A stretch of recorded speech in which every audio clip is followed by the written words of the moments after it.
And following the escape of terrorists from the Kuje Correctional Center, the United Nations is the latest body to advise all its agencies in Nigeria's capital, Abuja, to increase the level of security awareness in and around their premises. And a security advisory issued by the UN Department of Safety and Security, it asked its employees to avoid sensitive public offices and avoid spending more time at malls and other public areas. Additionally, the UN advises its employees to avoid public places at night, as the Federal Capital Territory Authority has banned social activities in public parks beyond 7 p.m. UN officials were also advised to avoid driving at night, avoid large gatherings, and secure their cars when in public areas. The US Embassy and the UK High Commission had earlier issued similar warnings. Well, joining us now to critically analyze these stories is the security analyst, Dr. Kabiru ADAMU, who is also the CEO of Beacon Consulting. Thank you so much, Dr. Kabiru, for joining us tonight. Well, let me begin. Great to have you. Let me begin by asking you about that National Security Council meeting that held today. Were you surprised at the outcome when the federal government says it has commenced full investigation and that its security agencies were overpowered by the attackers because they came with superior weapons and in large numbers? I'm hoping, Adiswara, that's not the outcome of that meeting. I'm hoping that that is rather just a press briefing by a cabinet minister who perhaps doesn't really understand the significance of the situation that we're in. A council meeting, especially given the circumstances that we're in and the country at the moment, represents the highest level of security management at the national security level.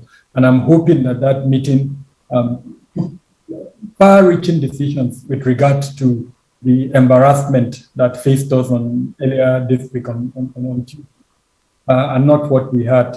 Yes, a committee may have been set up.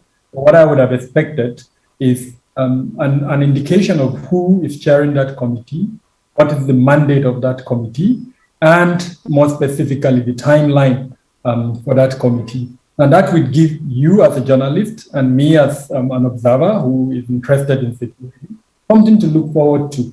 But the vague idea that the committee has been set up, and then more surprisingly, the statement that a bunch of non-state actors overpowered, the whole arsenal of security arrangement that we have. Frankly, it's shocking to me. So again, I'm hoping that that is not what was deliberated at the meeting, rather a briefing by a cabinet. Dr. Kabir, did you expect anyone to take responsibility on the part of government? Did you expect heads to roll? Not even if I really don't like using that word, but at least I expect to an extent a suspension. We're not in doubt that someone somewhere did not do what he or she is supposed to do. If the president can express the kind of disappointment he expressed, then it's very clear that certain persons dropped the ball. And to that extent, what I would have expected is in the least suspension of the individuals in question, pending the outcome of this committee's work that the minister told us. That at least would give an indication that perhaps somebody will be held accountable. With what has happened and this briefing, frankly, I'm not confident that there will be any accountability in this instance, like previous instances. This is not the first time, as you've pointed out. And Dr. Kabir, I mean, it's been well over a decade since Nigeria has been fighting this insurgency war. Is it still tenable for the government and security agencies to say they didn't expect this kind of incident and it remains an unconventional war? Is that still a tenable excuse to give, given that it's been 12 to 13 years now? That is why it's not tenable. Even as a private practitioner, 2 weeks ago, we picked up chatter from gay residents. In fact, even from the traditional traditional ruler and the people around him, that there were, strange-looking persons around the ungoverned spaces surrounding Kuje. Before then, in May, we knew that IS had launched a global campaign where it urged its members to free their brothers and so-called brothers that were in detention in various government facilities. So, and then, of course, we also know that the DSS has issued public warnings indicating the possibility of prison breaks.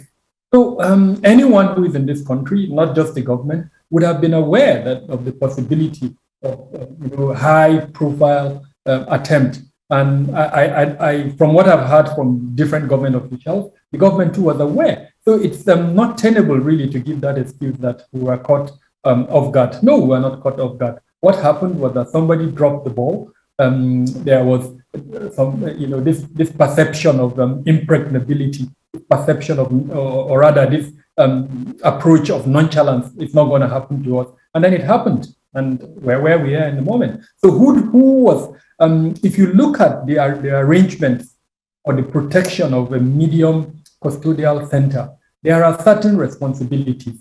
Now, this is what I'm hoping that this investigative committee would look at, those responsibilities based on the newly passed law on custodial centers, where the relevant bodies that were supposed to be deployed in that center, were they deployed? If they are not deployed, why? So those are the kind of things I'm hoping to see in the next debate. Unfortunately, we're not aware that that was considered during the council meeting. Now, I'm hoping that this committee that has been set up, if at all there is a committee that has been set up, the committee will look critically at issues like that, both from a strategic point of view, as well as the operational failures that led to the raid on Tuesday. And very quickly, Dr. Kabiru, I know you've been following the security incidents across the country in your report. A sizable number of Boko Haram members were in this facility. They are now at large. What does this mean for the security of the federal capital and its environs, Nigerians, and of course those in captivity? Because you would recall that they had made in the past, offers to release captives if there was a prisoner swap. Now they seem to have their people on the streets and at large, but we have our citizens in captivity. What does all of this mean? Well, first off, most of these persons, 60 plus of them, have skill sets that they've deployed in the past. Now, those skill sets resulted in incidents that were not just catastrophic, but that were fatalistic, including, for instance, the UN bombing and then the bombing in Massacre and several other bombing incidents. So those skill sets are skill sets that should not be in the public. Now, I don't want to go into the details because this is an issue of national significance. What I'm hoping is that during their detention, they would have been interrogated, they would have been debriefed, and there are currently dossiers on them. And so I'm hoping that the security agencies, including the committee that has been set up to pick up those dossiers, identify their skill sets, do a war room exercise, anticipate what those skill sets can be used for, and then come up with anti-terrorism and counter-terrorism measures that as a country we can roll out immediately to mitigate the possibilities of those skill sets being deployed. I would leave it at that because, again, this is an issue of national significance. Now, already, just like you mentioned in your report, the UN, the US Embassy, the UK High Commission have released warnings to their citizens as a matter of responsibility, first, on duty of care and then legal obligation. Now, I'm also hoping that from our side, the Nigerian side, the various security departments that have responsibility for public security will release statements telling Nigerians what to do, support both our anti-terrorism as well as counter-terrorism measures. Thank you so much. It's a fine place to leave it, and we do appreciate your analysis. As always, Dr. Kabiru ADAMU, CEO Beacon Consulting and a security analyst, for your time on the news.